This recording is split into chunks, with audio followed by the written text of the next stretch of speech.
BPKN. BPKN. Kayak turunin. Ya, kami terus berjuang ya, karena semakin hari semakin anarkis, semakin berlebihan buat kami. Jadi kami diteror, mungkin teman-teman wartawan juga udah bisa melihat kan, sebenarnya mobil yang kami selama ini pergunakan di sana siram air keras. Ya. Jadi itu yang membuat kami perlu perlindungan. Membuat kami ini dalam bahaya, nggak bisa dibiarkan. Kita akan terus berjuang. Ya, akhirnya kita dapat informasi dari kawan, terus kita menghadap ke Pak Ketua, beliau untuk memberikan solusi. Kami ini kan konsumen, ya, kami ini korban. Kami dituntut balik, ya kan, dan diteror. Ini negara hukum loh, ini negara Indonesia.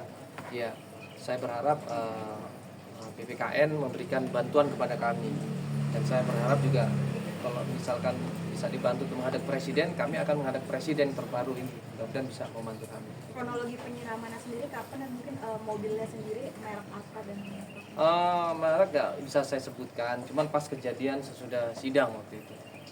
Ya. tanggal berapa? Kurang lebih 2 minggu yang lalu ya. Hampir 1 bulan saya lupa. Cuman kita tutupin karena kita tidak mau memperkeruh suasana. Kita berharap mungkin ada solusi yang bisa kita berikan lah, gitu. Solusi yang apa yang kira-kira bisa kami tempuh supaya kami tetap bisa terlindungi, tetap bisa aman. Makanya istri nggak berani ke sana lagi karena ada kasus itu. Jadi dia benar-benar nggak terdetek sama sekali gitu. Padahal di sana juga ada CCTV, ya kan. Terus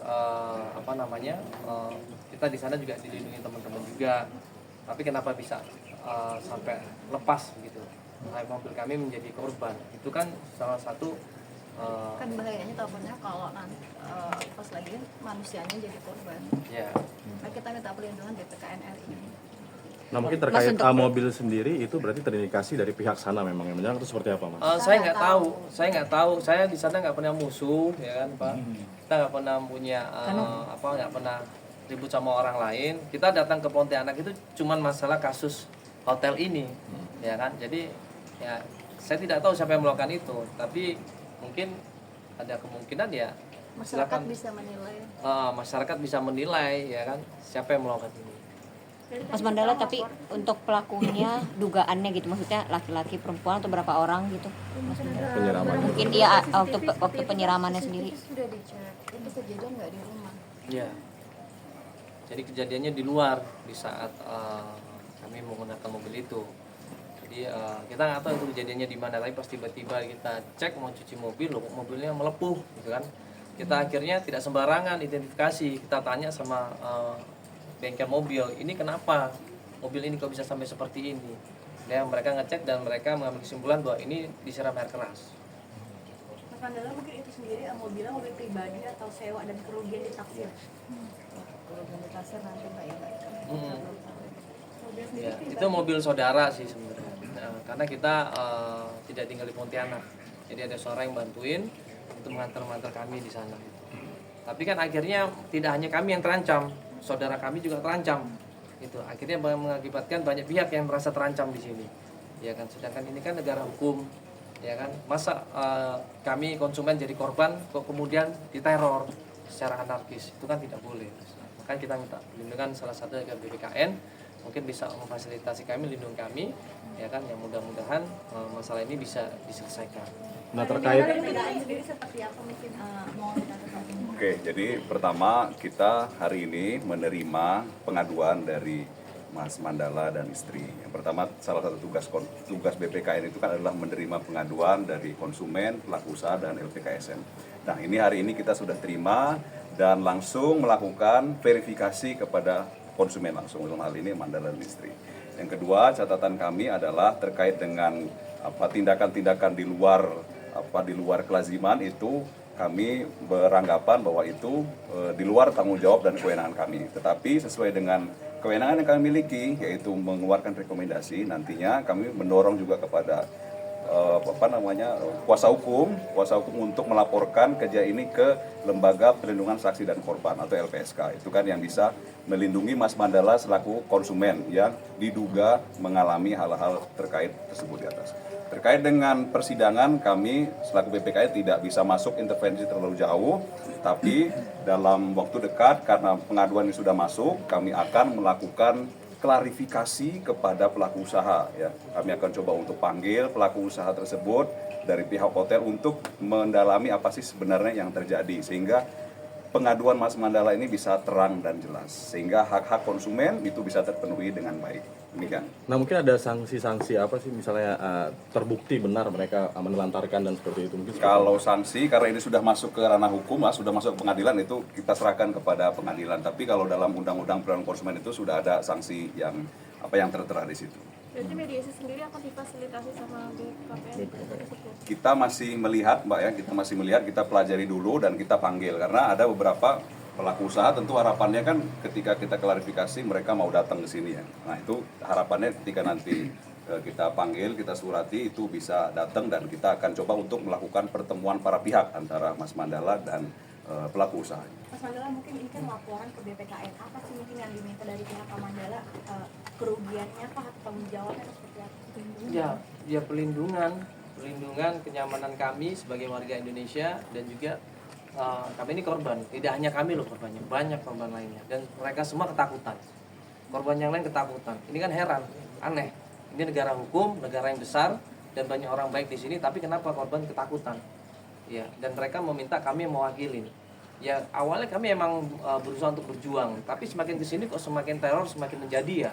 Bahkan kami diserang dengan booster-booster mereka gitu kan, secara intensif, dan intimidasi juga ada di sosmed kami yang kami lihat, wah ini saya nggak bisa ditolerin nih gitu. Jadi kami harus minta perlindungan hukum. Itu kami akan berusaha, tapi tidak akan di daerah, kami minta perlindungan ke pusat, karena saya yakin di pusat masih banyak orang-orang baik. Saya sendiri udah berapa kali dialami, apa cuma baru sekali di Pontianak doang? Intimidasi. By telepon atau by Apapun, Pak. Kalau secara penyerangan kayak kemarin itu baru disiram air keras. Ya, Tapi kalau intimidasi, tekanan itu udah sering. udah sering. Ya. Mungkin kalau untuk intimidasinya mungkin berupa seperti apa sih, Kak? Di sosmed banyak sekali ancaman-ancaman yang mungkin dengan membuat istri saya down, membuat kami ketakutan, membuat kami akhirnya berpikir untuk mengalah, mundur. Tujuannya untuk mempressing kita supaya kita takut, supaya kita tidak melanjutkan perkara ini. Ada juga lewat pejabat, tapi yang nggak Iya. bisa sebutkan di sini. Sudah minta Tapi tadi perlindungan, sudah aku laporkan ke Bapak di BPKN. sudah minta perlindungan ke LPSK atau gimana? Belum. Atau akan? Ini rencana sih, insya Allah akan. Tadi direkomendasiin sama BPKN untuk laporan ke sana. Gitu. Bukti-bukti yang dibawa apa aja, Pak, mungkin untuk memperkuat? Ya, buktinya nanti kita boleh kita share ya. Bukti bahwa kita menjadi korban itu banyak sekali, Mbak. Ya di sana itu bahwa mulai dari kita diusir ya kan, videonya ada, saksi juga ada, tas koper kami yang rusak, terus tidak ada etiket baik, ya korban yang lain juga ada. Itu semuanya jelas di situ. Bahkan kita datangkan juga saksi ahli dari perhotelan yang membicarakan bahwa SOP hotel yang baik ada seperti ini, tapi mereka tetap menyangkal dengan membenarkan. Ini yang saya aneh, ya kan? Apakah ada hotel yang melakukan hal seperti ini, berani mengusir? Nggak hanya cuma saya loh, 15 kamar diusir. Menurut BPKN bagaimana? Emang ada SOP seperti itu, makanya kita pengen datangkan dari Kemenparekraf nih, dan PHRI, gitu loh, untuk klarifikasi, karena selama ini mereka diam, gitu. Saya pernah menyuratin, tapi tidak pernah dibalas. Ya kalau menurut BPKN sendiri, Pak, Ya gimana? kita akan pelajari dulu ya soal ini, kan kami juga sudah pernah berkoordinasi dengan Kementerian Pariwisata dan Ekonomi Kreatif. Itu nanti kita akan lanjutkan lagi koordinasinya soal kasus Mandala. Kemarin itu kita koordinasinya soal kasus yang lain ya, kasus pembatalan konser. Tapi yang pertama perlu kami garis bawahi adalah kami apresiasi terhadap Mas Mandala ini sudah berani speak up. Untuk kategori konsumen, kategori Mas Mandala ini adalah kategori yang konsumen bersifat kritis. Nah, itu sesuai dengan indeks keberdayaan konsumen. Kategori Mas Mandala seperti ini memperjuangkan hak-haknya selaku konsumen ini sudah termasuk kategori konsumen kritis. Nah, tentu kita mendorong bagi teman-teman konsumen yang lain yang belum mendapatkan haknya selaku konsumen itu bisa mengadukan ke BPKN, Badan Perlindungan Konsumen Nasional. Demikian. Tapi untuk sanksi sendiri akan kena pasal apa dan mungkin seperti apa? Itu kalau itu sudah ranah pengadilan, tapi kita sudah ada di dalam Undang-Undang Perlindungan Konsumen itu sanksi-sanksi. Kita belum bisa menetapkan. Pak, tapi baiknya respon hotel seperti apa sih Pak? Maksudnya yang bijaknya gitu untuk kasus Mas Mandala. Kalau menghadapi seperti ini ya tentu kita harus mengutamakan keamanan, kenyamanan dan keselamatan konsumen. Karena hak dasar dari konsumen itu sesuai dengan Undang-Undang Perlindungan Konsumen kan adalah keamanan, kenyamanan dan keselamatan. Artinya setiap tindakan dilakukan oleh pelaku usaha itu harus memenuhi hak-hak keamanan, kenyamanan dan keselamatan konsumen. Ada ancaman ini nggak sih Pak, mungkin hotel itu ditutup atau mungkin denda sanksi kepada pihak hotel? Itu belum sampai ke sana, belum sampai ke sana. Nanti masih kita pelajari dulu, kita analisa dulu bagaimana. Siap, oke, cukup? Oke, mungkin untuk kan setelah ke BPKN nih, mungkin kemana lagi nih Mas untuk kelanjutannya rencananya? Mungkin tadi ada arahan ke Lembaga Perlindungan Saksi dan Lembaga Korban. Perlindungan Saksi dan Korban. Gitu. sama Ya, Kemenparekraf. Kemenparekraf juga kita akan terus berjuang sampai ke DPR juga ya, komisi berapa? Yang terbaru Komisi 7 ya? Komisi 7 ya, Komisi 7, pariwisata. Komisi 7 cuman mungkin lagi dibentuk ya di DPR, jadi masih proses. Kita akan terus berjuang sampai ke presiden pun kami akan terus berjuang. Karena Kalau diberi kesempatan menghadap ke Pak Prabowo juga kita akan kami siap ya, karena kami udah mulai ancaman ini kan bahaya ya. Mungkin ya pernah kejadian kan anggota KPI aja begitu kan, apalagi kami yang masyarakat biasa ini ya kan, yang tidak punya jabatan dan tidak punya status apapun berani diancam seperti itu. Jadi kita minta supaya suara kami didengar, dan kami berharap pemerintah mau membantu kami. Nah, mungkin terkait juga pemilik hotel yang disebut-sebut orang besar juga mungkin Bang. Mungkin seperti apa nih? Mungkin pada akhirnya kan juga diduga ini. Ya mungkin pengacara mungkin bisa menjawab kok terkait pemilik hotel. Jadi mungkin saya klarifikasi dulu. Penyiraman itu adalah kaitan, tapi permasalahan utama yang kami laporkan adalah terkait dengan hak-hak klien kami selaku konsumen yang diduga dilanggar oleh pihak pelaku usaha dalam ini hotel. Mengapa demikian? Karena klien kami sebenarnya seharusnya itu check out itu di 2 malam. Namun demikian di 1 malam sudah dikeluarkan secara sepihak dan itu terjadi kerusakan di situ. Dan dari pihak hotel sendiri terkesan tidak memberikan solusi terhadap hal tersebut ya Mas Mandala ya. Betul. Sampai dengan detik ini pun tidak ada permintaan maaf Tidak ada. yang disampaikan pihak hotel kepada klien kami. Seharusnya kan hal yang pertama, terlepas itu daripada benar atau salah, harusnya mereka itu kan hospitality ya, harusnya mengedepankan prinsip kenyamanan dan keamanan. Itu yang pertama. Terus yang kedua tadi pertanyaannya apa saya lupa. Ini Bang yang terduga punya ada orang besar lah yang Oke, hotel tersebut. orang besar memang sudah ada informasi yang beredar juga bahwa pemilik daripada Hotel Golden Tulip Pontianak itu adalah orang besar. Dan informasinya yang bersangkutan sedang berproses hukum saat ini. Begitu. Bang, mungkin ini proses hukum yang saya lapor ini sampai mana nih Bang, update-nya Bang? Kalau sampai saat ini proses persidangan itu sudah hampir kesimpulan. Jadi sudah tidak terlalu lama lagi akan ada putusan terkait dengan gugatan tersebut. Oh, ini laporan dari pihak sana ke Oh ya, jadi dalam proses persidangan itu mereka juga ini agak lucu nih. Mereka itu pelaku usaha bergerak di bidang hospitality malah gugat balik, ya kan? Harusnya kan mereka mencari jalan yang terbaik untuk hal ini gitu kan. Malah mereka gugat balik klien kami itu berapa? 10 miliar. 10 miliar ya sekian lah seperti itu. Nah, mungkin atas dasar apa sih mereka menggugat Ya, gitu? mereka itu menyampaikan di dalam jawaban maupun rekonvensi gugatan rekonvensinya bahwasanya akibat informasi yang beredar tersebut, jadi tingkat okupansi hotel itu menjadi menurun. Gitu. Harusnya kan ketika itu ada informasi itu mereka harus meluruskan, ya kan, mengklarifikasi, tapi tidak dilakukan sama mereka. Gitu loh, malah menggugat balik kita gitu. Seperti itu.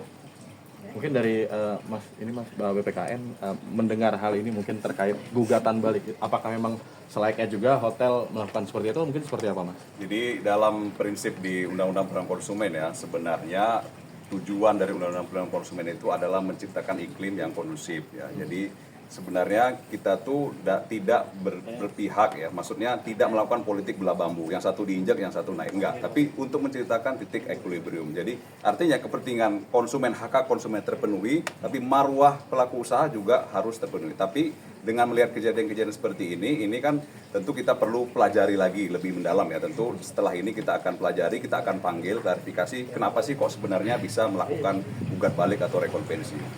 Pak, ini untuk mempertegas saja, kalau nanti kasusnya sudah sedang naik gitu di pengadilan, berarti BPKN sifatnya mensupport bukti ya dan perlindungan. Seperti apa, Pak? Kita tentu kalau misalnya ada panggilan untuk melakukan memberikan keterangan ya tentu kita siap, tapi kalau misalnya kita bersifat aktif kita tidak bisa bersifat aktif, tapi kita akan coba untuk klarifikasi, intinya yang jelas klarifikasi kepada pelaku usaha. Oke? Mungkin Mas Mandala ini Bang minta doanya ke masyarakat juga untuk dukung kasus ini juga. Kita butuh doa masyarakat.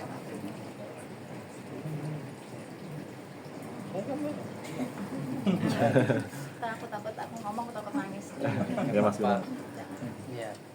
Jadi saya minta sama masyarakat minta doa dan dukungannya. Kami ini masyarakat biasa yang mewakili korban yang lain, yang berusaha untuk berani bersuara. Ya. Tapi sayangnya suara kami, ya kan, perjuangan kami tidak pernah dihargai. Tidak ada pernah permintaan sedikit pun dari pihak hotel mendatangin kami, ya kan, secara individu, prinsipalnya untuk minta maaf tidak ada sama sekali. Apalagi surat menyurat itu tidak pernah sama sekali. Tapi yang ada, kami malah digugat balik dan kami diancam. Ini cara-cara premanisme, ya. Apakah akan terus Indonesia seperti ini? Ini jelas-jelas merusak nama baik Indonesia, apalagi untuk Bapak Presiden kita yang terbaru, Pak Prabowo nanti dilantik. Kalau cara-cara premanisme seperti ini masih ada, saya yakin Pak Prabowo tidak akan diam. Ya, beliau orang yang tegas, beliau orang yang berani. Ya, kalau kami masih ditekan, apalagi kami dapat bocoran, kami akan dikalahkan di pengadilan. Ya, begitu kami dikalahkan, kami akan teriak, kami akan bilang ke Pak Presiden. Ya, itu akan menjadi perjuangan kami. Kami akan banding, Pak. Ya, kami akan banding dan kami akan terus meminta perjuangan dan meminta bantuan dari Pak Presiden. Karena bukti-bukti kita jelas nggak Ya, salah. kami tidak mengada-ngada di sini. Jangan mentang-mentang dia seorang yang besar, yang kuat, tapi bisa ya menteror kami, mengancam kami dengan hal yang seperti ini. Ya, jangan seenaknya. Ini negara hukum. Apalagi tadi dibilang sudah kena kasus apa? Permasalahan hukum. Bermasalah dengan hukum. Iya. Baik, terima kasih banyak. Minta jabatan sama namanya. Fitra Bukhari, Ketua Komisi Advokasi. Oke, oke. FF.